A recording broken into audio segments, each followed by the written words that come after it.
जब से वो छोटा था वो कई बीमारियों से कमजोर और बीमार रहा है। खाना और सोना सब एक बुलबुले में होना चाहिए। यह दिल को छू लेने वाली कहानी तब से बताई जानी चाहिए जब वो छोटा था। पुरुष नायक जिमी की बचपन से ही प्रतिरक्षा प्रणाली कमजोर रही है। जब वो अभी पैदा ही हुआ था तो उसे अस्पताल के आइसोलेशन रूम में रहना पड़ा था। जब वो 4 साल का था तभी उसे घर लाया गया था। शांति से बड़े होने के लिए उसके माता पिता ने घर में बबल आइसोलेशन रूम डिजाइन किया था। चाहे वो खा रहा हो, सो रहा हो, यहाँ तक गेम भी खेल रहा हो, वो बुलबुले में होना चाहिए। हालांकि उसके साथियों ने अक्सर उसका मजाक उड़ाया था, जिमी फिर भी बहुत खुशी से बड़ा हुआ था। उस एक दिन तक वो खिड़की से बाहर देखता है और महिला नायक क्लो को देखता है। वो उसे प्यार करने लगता है। उसके बाद हर दिन वो चुपके से क्लो को खिड़की से देखता है और फिर वो निराश हो जाता है क्योंकि वो एक सामान्य व्यक्ति की तरह स्वतंत्र रूप से नहीं चल सकता। क्लो के दोस्तों का कहना है कि जिमी एक राक्षस है, लेकिन वो परवाह नहीं करती और फिर भी उसके साथ खेलने के लिए जिमी के घर जाती है।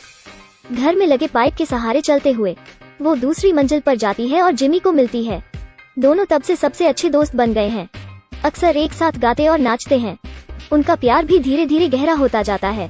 क्लो के जन्मदिन की रात वो जिमी के पास आती है, जन्मदिन का तोहफा के रूप में एक चुंबन चाहते हुए, लेकिन बड़ा बुलबुला दोनों को अलग करता है।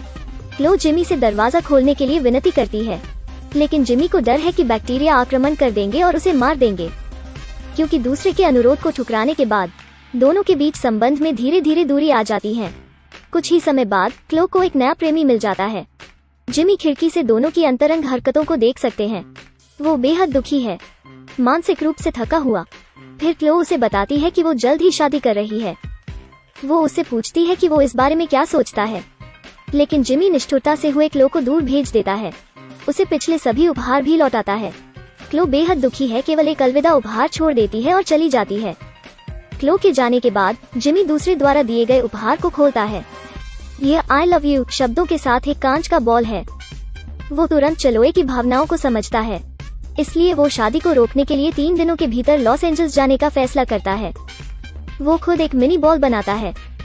जब परिवार सो रहा होता है वो अकेला भाग जाता है। पत्नी को खोजने के लिए अपना रास्ते चल पड़ता है।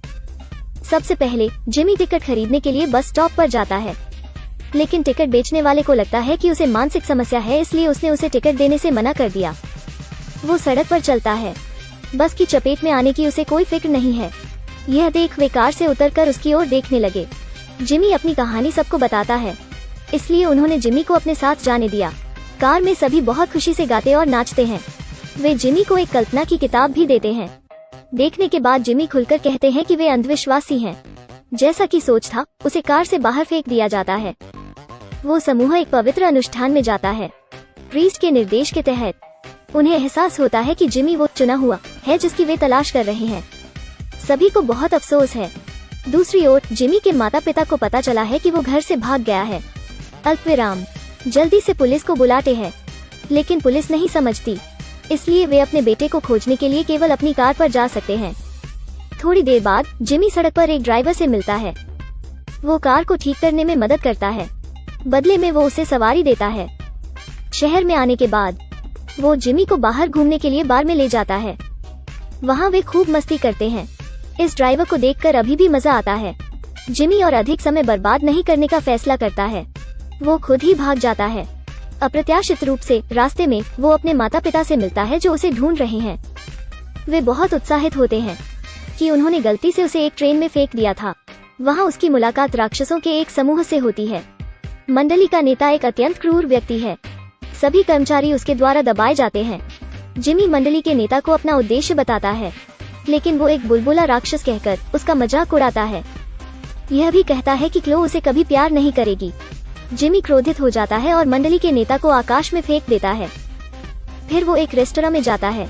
हर कोई सोचता है कि वो एक राक्षस है, इसलिए उन्होंने उसे बंद कर दिया। घबराहट में वो शराब की बोतल को शेल्फ पर गिरा देता है, जिससे आग लग जाती है। उसे जलकर मार जाने वाला होता है।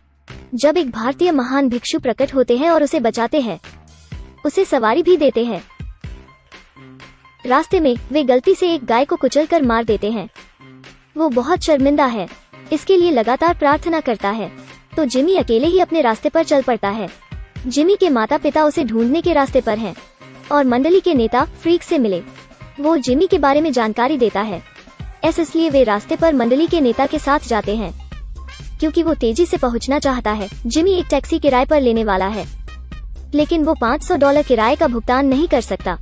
शुक्र है कि वहीं पर गायन प्रतियोगिता हो रही है, उसे जीतकर ही उसे $500 का इनाम मिलेगा। तो जिमी शामिल हो जाता है, आसानी से $500 का पुरस्कार प्राप्त करता है।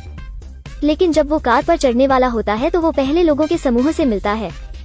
हर कोई उसे एक खजाने के रूप में देखता है और उसे दूर ले जाता है। अराजकता में टैक्सी ड्राइवर आता है और उसे समय पर ले जाता है।